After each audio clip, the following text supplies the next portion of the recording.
Bapa di dalam surga, inilah kami. Peristiwa yang dahsyat telah terjadi dalam hidup kami, yaitu dosa-dosa kami telah Tuhan tebus. Yesus Kristus, Juru Selamat kami, rela mati di atas kayu salib. Peristiwa dahsyat dalam hidup kami. Di saat tidak ada satu orang pun membela kami ketika kami terjatuh, ketika kami sakit hati dan tak berdaya. Tapi hanya Kristuslah Allah kami yang datang menghampiri kami dengan penuh kasih. Tuhan, pakai kami. Karena sesungguhnya kami adalah milik Tuhan. Yang Tuhan boleh pakai sesuka Tuhan. Bukan hidup kami lagi. Kami gunakan untuk sesuka hati kami. Sadarkan kami Tuhan. Biarlah dengan penuh penyesalan kami datang kepadamu Tuhan. Kami mohon tuntunan Tuhan melalui firman Tuhan. Biarlah waktu yang khusus ini Tuhan tidak berlalu dan tidak digunakan untuk perkara yang lain di dalam rumah Tuhan ini. Tapi kami mau mengkhususkan waktu kami untuk mendengar firman Tuhan. Mengerti firman Tuhan. Melakukan firman Tuhan. Tolong hamba-Mu Tuhan yang lemah, terbatas, tidak berdaya tanpa-Mu. Hamba serahkan sepenuhnya ke dalam tangan Tuhan. Pakai saat ini untuk memberitakan kebenaran Tuhan. Untuk menyampaikan isi hati Tuhan kepada setiap jemaat Tuhan yang sudah siap hati pada pagi hari ini. Terima kasih Tuhan. Di dalam nama Tuhan Yesus kami berdoa. Amin. Silakan duduk jemaat sekalian.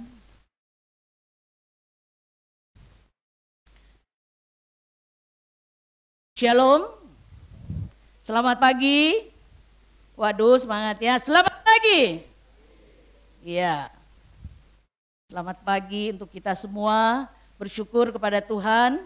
Kita boleh beribadah ya pada pagi hari ini tanpa ketakut kehujanan. Ya, semalam sampai jam berapa ya? Jam 1 apa jam 2 hujan masih turun dan saya berdoa Tuhan kalau boleh. Saya berdoa besok pagi jangan hujan karena jemaat saya takut dengan air hujan Tuhan. Saya mohon sama Tuhan. Puji Tuhan saya bangun, tadi jam 4 saya bangun, haleluya tidak ada lagi suara air hujan. Amin? Amin ya. Tuhan tahu kalau kita takut sama air hujan. Ya, beda dengan anak-anak yang suka main air hujan ya. Pada pagi hari ini ayo sekarang kita akan bersama-sama mengobarkan kembali akan semangat kita. Karena bulan ini saya menetapkan, hamba-hamba Tuhan menetapkan bulan ini, bulan Februari adalah bulan misi. Ya, kenapa harus ada bulan misi Muse? Sekarang ini ketika saya datang saya mengatur semuanya, ada bulan-bulan yang khusus supaya kita ada bicara ya tentang misi. Ya, kita bicara kembali tentang pekerjaan Tuhan yang dititipkan kepada kita. Karena Tuhan menyelamatkan kita, menebus kita bukan untuk memenuhi gereja. Ya, bukan untuk nongkrong di gereja seperti kafe. Kumpul di kafe, kumpul di gereja, bukan itu. Sesungguhnya Tuhan mengumpulkan kita, memperlengkapi kita, dan kemudian mengutus kita. Saudara sadari atau tidak sadari, kalau saya sebelum menyampaikan doa berkat, saya akan bilang, pulanglah dalam damai sejahtera dari Allah Bapa. Jadilah saksi Kristus dimanapun engkau berada. Dengar tidak itu? Ada tidak? Itu adalah kalimat pengutusan yang harus diberikan oleh setiap gembala, oleh setiap hamba Tuhan kepada jemaatnya. Yang berarti pendeta itu tugasnya bukan mengumpulkan jemaat saja di dalam gereja. Tetapi harus mengutus mereka. Dan saudara sendiri jangan nongkrong di gereja terus, kumpul-kumpul, senang. Penuh gereja, bagaimana gereja pada saat ini senang mengumpulkan jemaat. Bahkan jemaat orang dikumpulkan juga di tempatnya sendiri. Senang sekali, happy, tepuk tangan. Wah, luar biasa gereja saya penuh. Oleh apa? Domba-domba. Bukan domba yang sesat, tapi domba orang masuk ke dalam gerejanya. Amin. Yang bilang amin. Paling keras tahu ya. Ingat, makanya bulan ini adalah bulan apa? Bulan apa? Misi, ingat itu. Ada bulan misi. Maka tema yang diberikan, tema yang ditetapkan adalah anytime, anywhere. Apa? Apa? Yang di atas? Saya dengar. Saya nggak dengar tapi Tuhan mendengar. Yang di bawah, anytime, anywhere. Apa artinya? Kapan saja, di mana? Singkatnya begitu saja. Kapan saja, di mana saja. Kita minum, dulu ada iklannya. Apa iklannya? Minum apa?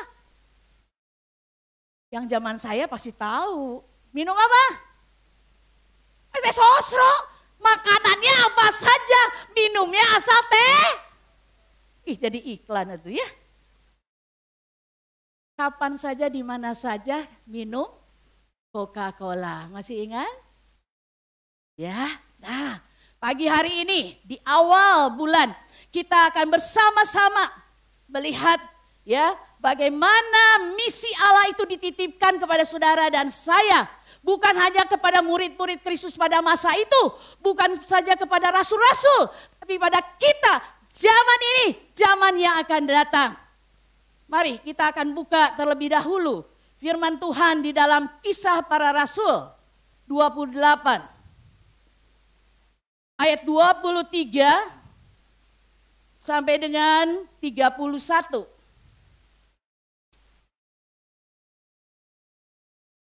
Kisah Para Rasul pasal 28 ayat 23 sampai 31 berbunyi demikian. Lalu mereka menentukan suatu hari untuk Paulus. Pada hari yang ditentukan itu datanglah mereka dalam jumlah besar ke tempat tumpangannya. Karena Paulus waktu itu menyewa rumah sendiri.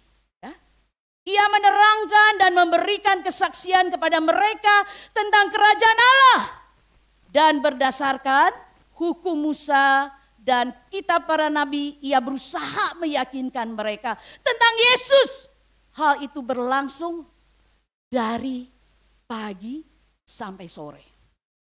Ada yang dapat diyakinkan oleh perkataannya, ada yang tetap tidak percaya. Maka bubarlah pertemuan itu dengan tidak ada kesesuaian di antara mereka. Tetapi Paulus masih mengatakan perkataan yang satu ini. Tepatlah firman yang disampaikan Roh Kudus kepada nenek moyang kita dengan perantaraan Nabi Yesaya. Ini diambil dari Yesaya 6 ayat 9 sampai dengan 10. Pergilah kepada bangsa ini dan katakanlah, kamu akan mendengar dan mendengar, namun tidak mengerti. Kamu akan melihat dan melihat, namun tidak menanggap. Sebab hati bangsa ini telah menebal dan telinganya berat mendengar. Dan matanya melekat tertutup. Supaya jangan mereka melihat dengan matanya. Dan mendengar dengan telinganya dan mengerti dengan hatinya. Lalu berbalik sehingga aku menyembuhkan mereka. Sebab itu kamu harus tahu bahwa keselamatan yang daripada Allah ini disampaikan kepada bangsa-bangsa lain dan mereka akan mendengarnya. Dan setelah Paulus berkata demikian, pergilah orang-orang Yahudi itu dengan banyak perbedaan paham antara mereka. Dan Paulus tinggal 2 tahun penuh di rumah yang disewanya sendiri itu. Ia menerima semua orang yang datang kepadanya. Dengan terus terang dan tanpa rintangan apa-apa. Ia memberitakan kerajaan Allah dan mengajar tentang Tuhan Yesus Kristus. Amin. Berbahagialah bagi setiap orang yang membaca, merenungkan, terlebih lagi yang melakukannya. Jemaat sekalian yang dikasihi dalam Tuhan, kalau pabrik, saya masih ingat ya, waktu saya mengikuti kelas pemuridan bersama dengan hamba-hamba Tuhan, ada beberapa tempat dan sampai kami berangkat ke Singapura waktu itu untuk belajar tentang pemuridan. Dan satu hal dari Edwin Chan berkata, pabrik sepatu harus menghasilkan apa? Sepatu. Pabrik coklat harus menghasilkan coklat. Pertanyaannya selanjutnya adalah, kalau gereja menghasilkan apa?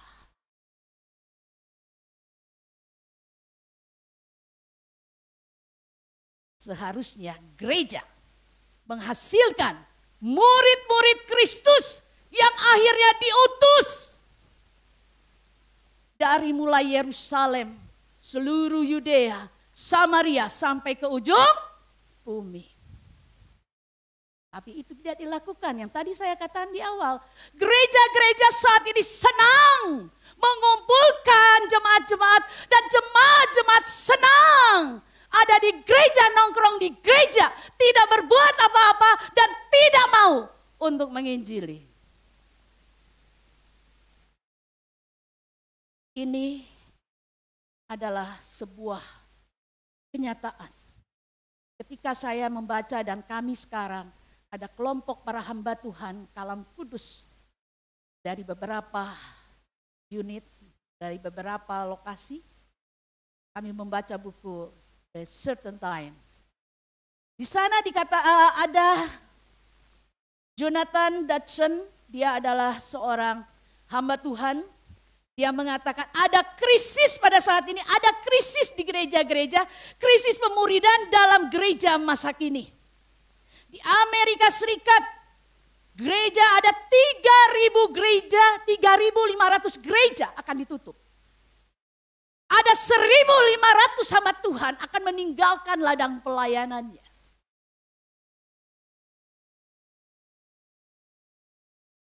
Steve Dodge dari Inggris, ini di Amerika, dia di Inggris, ini adalah seorang menteri ya, tetapi dia mengadakan satu survei dan di Inggris situasinya sekarang luar biasa. Pertumbuhan meningkat dari 1,5 juta menjadi 2,7 juta. Saudara mendengar ini apa? Pertumbuhan tadinya 1,5 juta sekarang sudah menjadi 2,7 juta. Dan kekristenan itu menurun drastis. Dan hanya tinggal 48%. Mendengar berita ini, bukankah berita ini adalah berita yang miris? Yang seharusnya kita menangis bukan tertawa.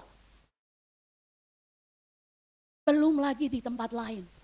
Dan saya menyaksikan di Indonesia ketika saya bermisi di daerah Jawa Tengah, di satu daerah, satu desa, satu tahun saya diizinkan Tuhan untuk bermisi di sana. Dan saya menyaksikan dengan benar di sana.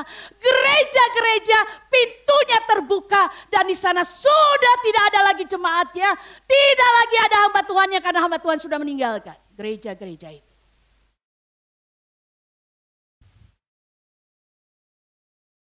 Saudara senang, saudara tertawa mendengar berita ini. Ingat, saya berulang kali, saya ada di tempat ini. Saya memulai cross, saya kehilangan satu generasi. Saya melihat muda, perempuan, perempuan, laki-laki sudah tidak suka ke gereja. Kemudian kita yang masih ada, yang sudah tua nanti apakah hidup selamanya dan mengisi gereja ini? Lalu siapa yang ada di sini yang dimuridkan dan kemudian yang diutus?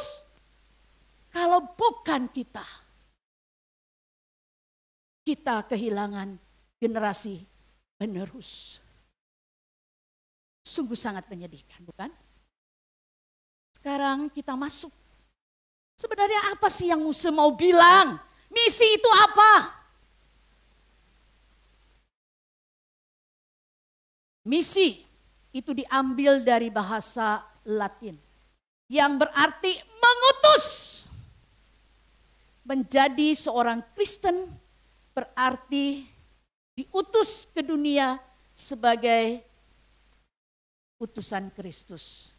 Jadi kita ditebus bukan suruh nongkrong, bukan suruh duduk-duduk, happy-happy. Jadi gak boleh kerja Muse, gak boleh nongkrong saya di kafe boleh. Tapi ingat, saudara dan saya punya tugas yang Tuhan akan tanyakan kelak. Aku menebus kamu tuh untuk diutus kembali ke tengah-tengah dunia sampai ke ujung dunia, tidak ada seorang pun yang tidak mendengar Injil. Kalau masih ada orang yang belum dengar Injil, berarti saudara dan saya belum diutus, belum pergi ke sana dan saudara tidak merasa bersalah. Misi menurut Stephen Neil, seorang pendeta misionaris di India. Dia mendefinisikan misi itu adalah setiap usaha dengan sengaja intensional. Dengan sengaja artinya intensional, harus disengaja. Untuk apa? Untuk melintasi, menerobos rintangan-rintangan. Dari gereja kepada non-gereja. Demi memberitakan apa? Injil. Dengan apa? Dengan perkataan, dengan karya. Menerobos rintangan. Apa rintanganmu? Malu. Rintanganmu apa? Banyak pekerjaan. Jabatan saya lagi naik. Ada di puncak jabatan saya. Tidak mungkin saya turun. Tidak mungkin. Sudah, pendeta saja. Hamba-hamba Tuhan saja. Majelis sajalah yang bermisi. No. Tidak. Kita semua punya tugas yang sama. Tugas apa? Bermisi. Kisah para Rasul. Masih ingat sebelumnya Matius. Waktu itu Tuhan memberikan amanat agung. Jadikan semua bangsa muridku. Itu terngiang-ngiang di telinga saya. Ketika saya, awal panggilan Tuhan kepada saya. Untuk menjadi hamba Tuhan dan menyerahkan hidup saya kepada Tuhan. Walaupun mama tidak setuju. Saya bilang, mah 7 anak Tuhan kasih. Masa 1 Tuhan mau pakai, mama gak kasih. Akhirnya mama memberikan saya. Karena apa? Terngiang-ngiang, jadikanlah semua bangsa muridku. Kapan? Tuhan Yesus melanjutkan sebelum dia naik ke surga. Dia berpesan, Kisah Para Rasul 1 ayat 8. Tetapi kamu akan menerima kuasa. Kuasa apa? Kalau Roh Kudus turun ke atas kamu.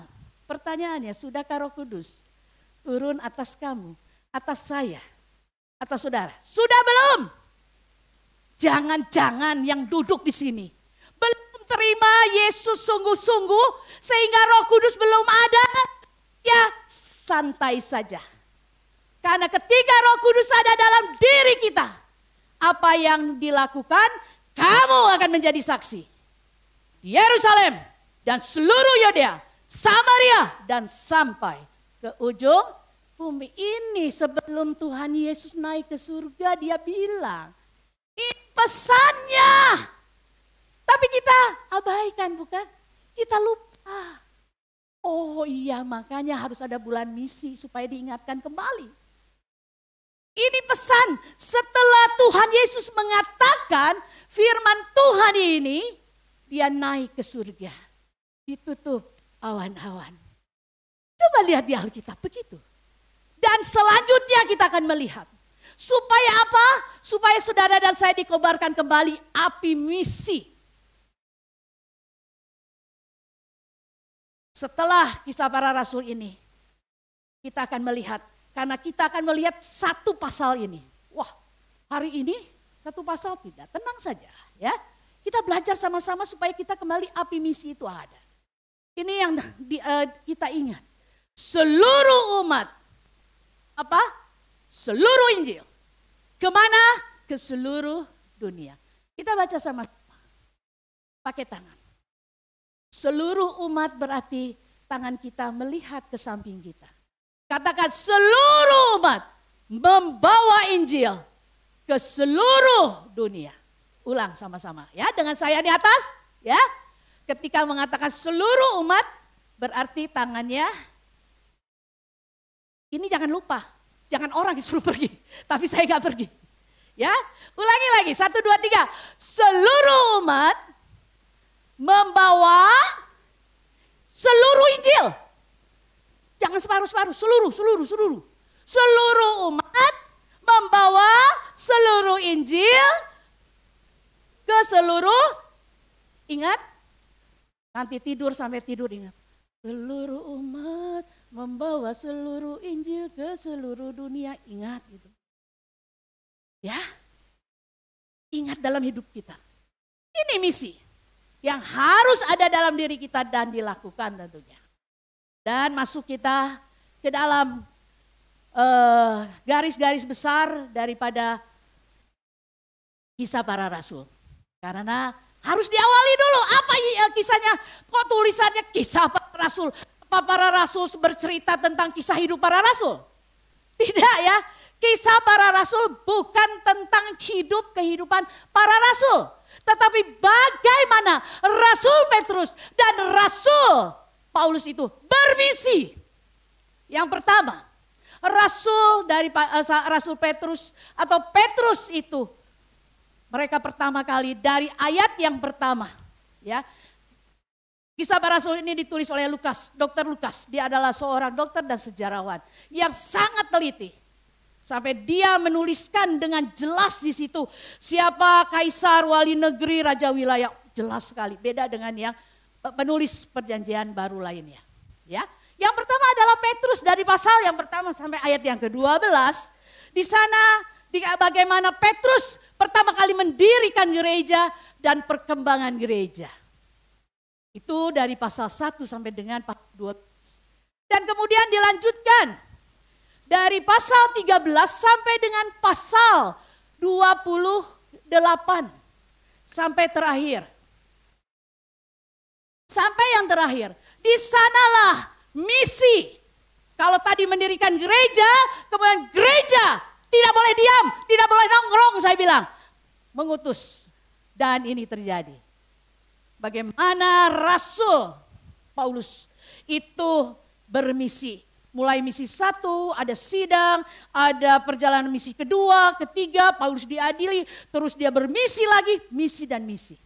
Lihat di sini, ya kisah para rasul, mulai dirikan gereja, ya gereja berkembang, setelah berkembang semua nggak nongkrong, putus untuk bermisi. Mari kita melihat sekarang selanjutnya, bagaimana kerinduan Paulus pada saat itu untuk bermisi. Bermisi kemana dia rindukan? Dia rindu bermisi ke Roma. Mengunjungi Roma.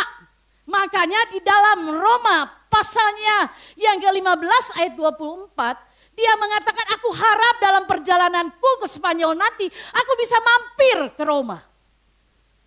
Ya, dia punya kerinduan ingin ke Roma. Dia ingin mengabarkan Injil di mana di sana belum ada orang mendengar Injil. Itu menggebu-gebu dalam hatinya. Ketika kerinduan itu ada, Tuhan jawab enggak ya? Tuhan jawab, tapi dengan cara yang luar biasa.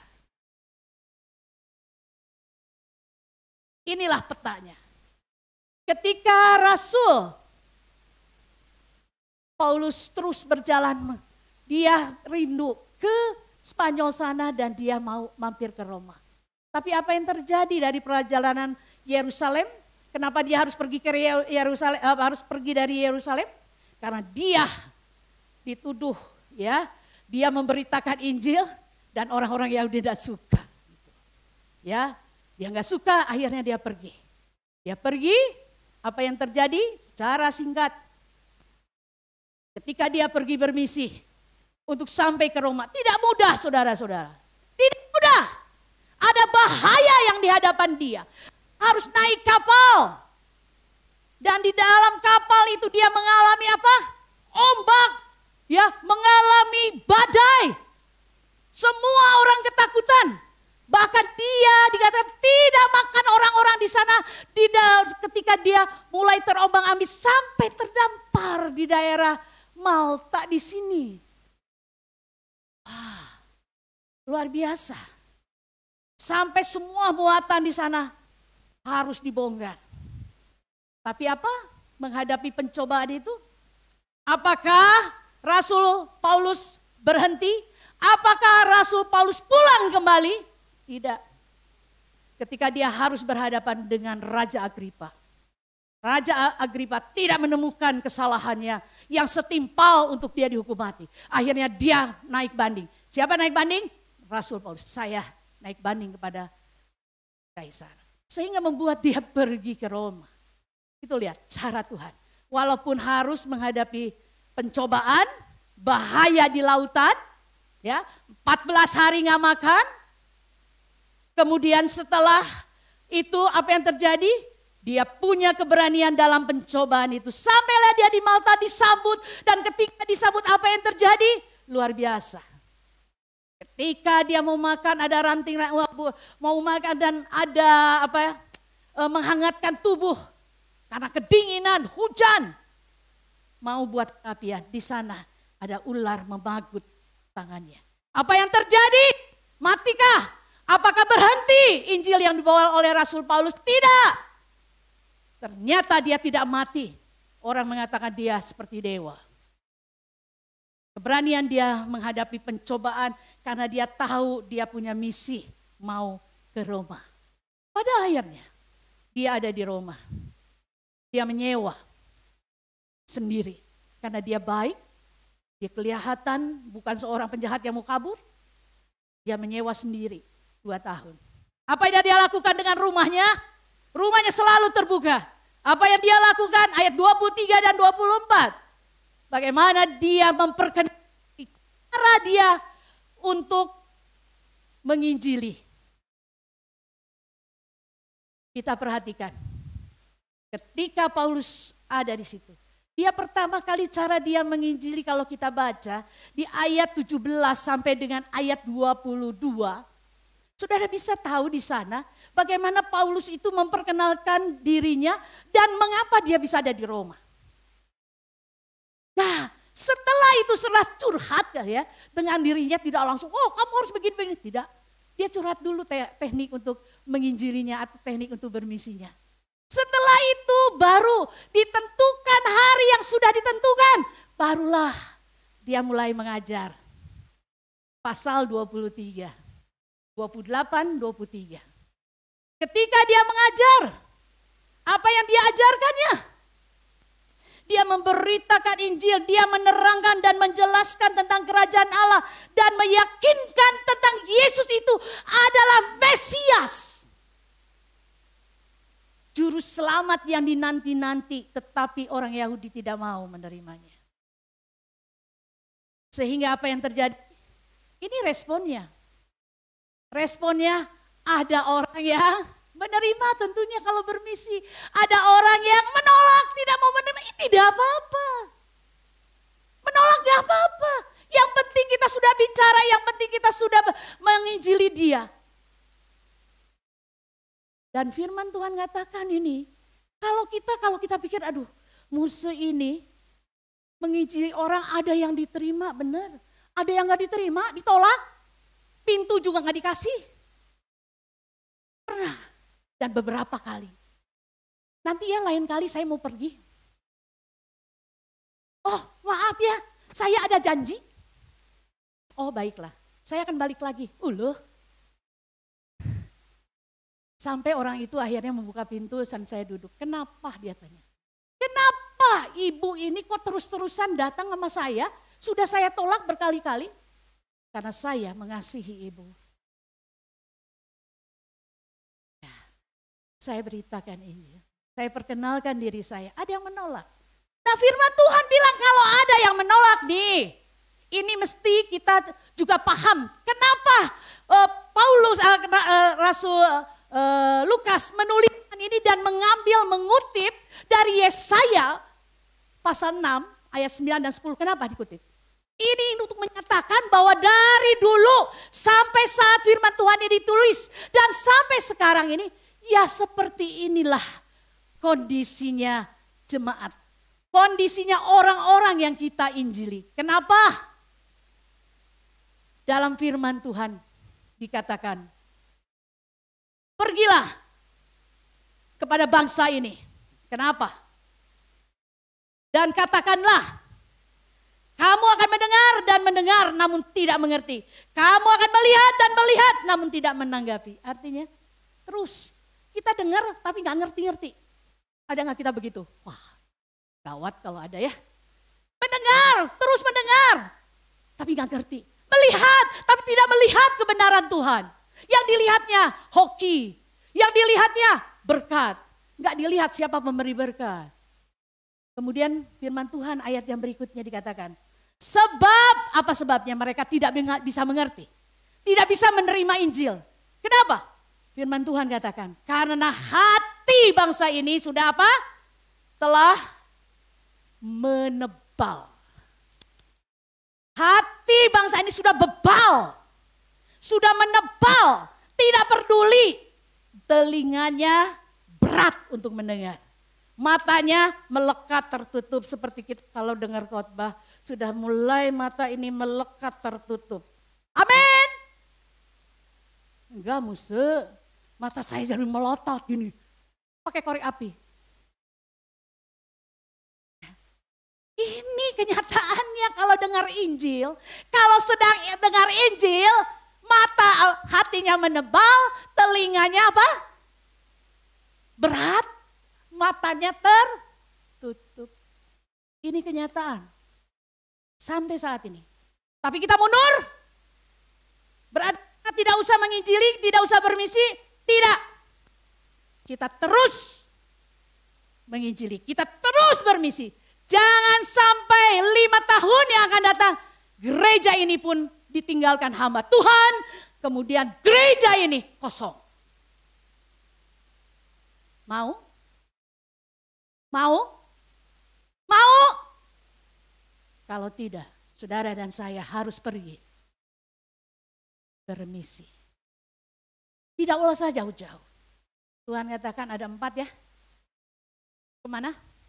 Yerusalem. Yudea, Samaria, ujung bumi. Ujung bumi, benar? Yang dekat dulu nih, yang dekat sama kita siapa? 2 terdekat, ya. Kemudian sampai ke ujung bumi. Jangan dulu ke ujung bumi, jangan. Ujung Padang juga belum pernah. Dan kita selanjutnya kita melihat, ini adalah hukuman bagi mereka yang tidak mau mendengar Injil. Maka mereka, Tuhan tidak lagi berikan kesempatan untuk mereka mengerti, itu maksudnya. Allah menghukum orang-orang yang tidak mau mendengar Injil. Dan benar-benar mereka tidak bisa mengerti, tidak bisa melihat anugerah Tuhan. Dan pada akhirnya, hukuman Tuhan dinyatakan pada mereka. Itu hati-hati. Sehingga kita sadar sekarang. Kalau saya bisa terima Tuhan Yesus, kalau saya bisa dengar firman Tuhan dan saya mengerti, itu anugerah saudara. Bukan karena saudara dan saya pintar, bukan. Itu anugerah Tuhan. Ya, anugerah Tuhan buat saudara dan saya untuk boleh menerima keselamatan, boleh menerima Injil itu. Kita melihat bagaimana tetap dalam kondisi yang sulit. Kita percaya diperluas. Pemberitaan Injil diperluas tanpa halangan dan rintangan. Amin. Karena kita tidak sendiri, karena ada Tuhan yang bersama dengan kita. Makanya dalam ayat 28 yang terakhir, dengan terus terang tanpa rintangan apa-apa ia memberitakan kerajaan Allah. Selesai sampai di sini. Ternyata ayat itu ya. Karena Lukas tidak bicara tentang kisah hidup Paulus. Tetapi Lukas sedang bicara tentang misi memberitakan Injil. Berita Injil adalah berita sukacita. Tapi berita sukacita ini tidak mau saudara dan saya kabarkan kepada orang-orang terdekat dengan kita. Hal ini kita belajar hari ini. Kita belajar bahwa Injil Kerajaan Allah terus melaju walaupun banyak rintangan.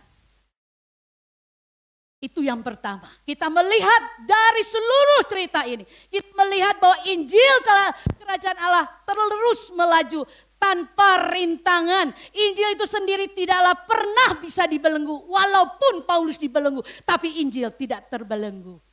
Itu pelajaran kita pada bagian ini yang pertama. Yang kedua.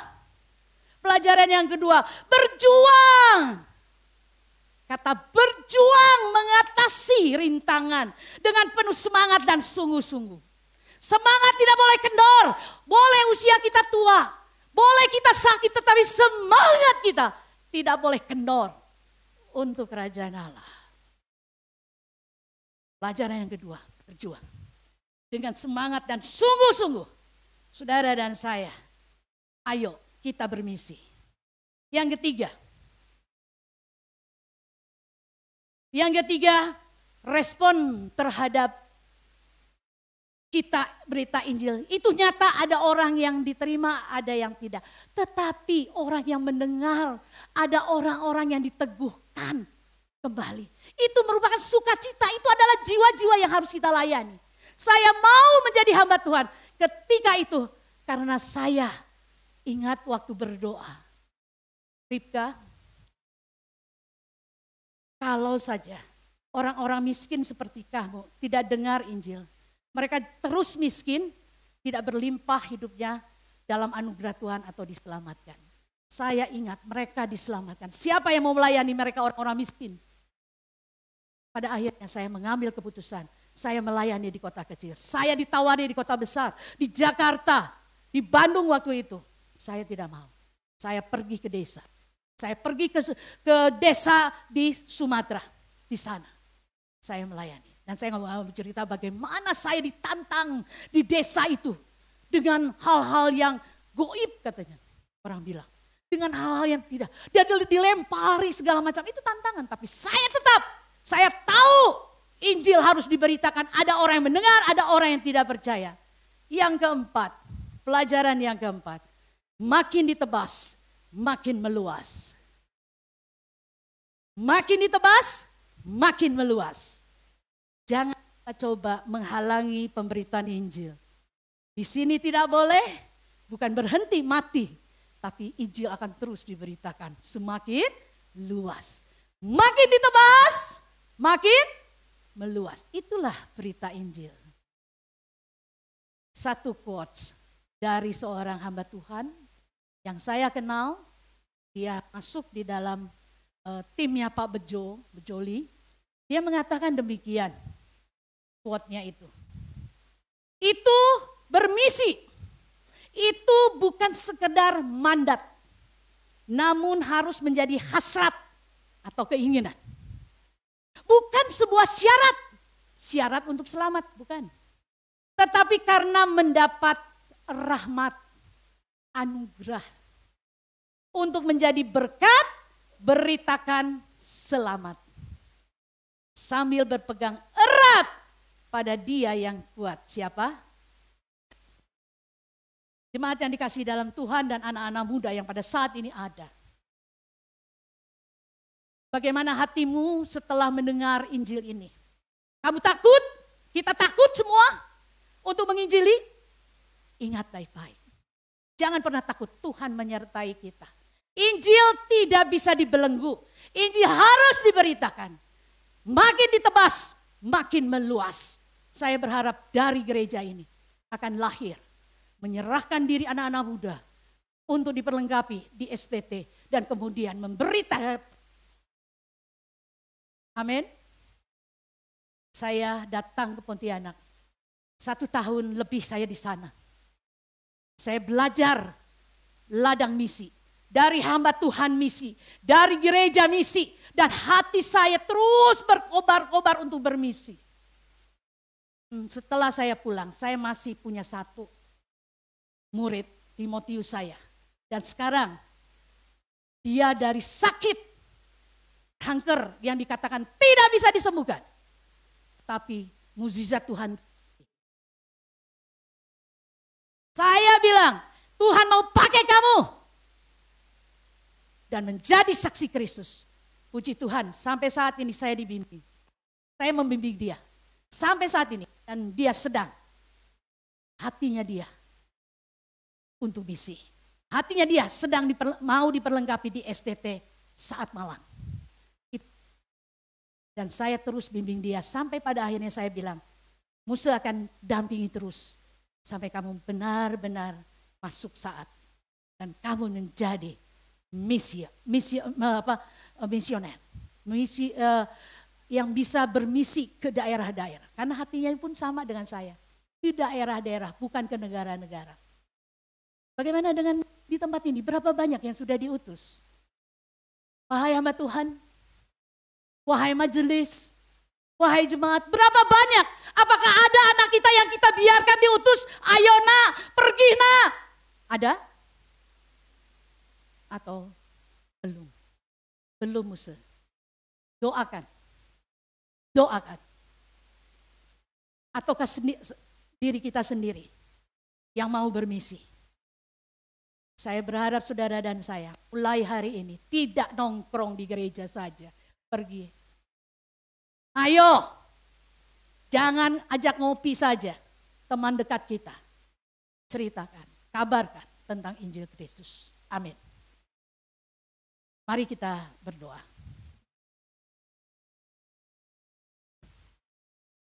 Bapa di dalam surga, kami bersyukur. Kalau hari ini kembali kami dikobarkan. Semangat kami ya Tuhan. Untuk kami tahu bahwa kami dipilih Tuhan. Diselamatkan Tuhan. Bukan untuk berdiam diri dan nongkrong di gereja saja Tuhan. Tapi satu hal. Harus pergi. Diutus Tuhan. Dan kami tahu banyak tantangan akan dihadapi. Banyak cara untuk kami bermisi. Tapi kami percaya Tuhan akan menolong dan menyertai kami. Dalam nama Tuhan Yesus kami berdoa. Amin.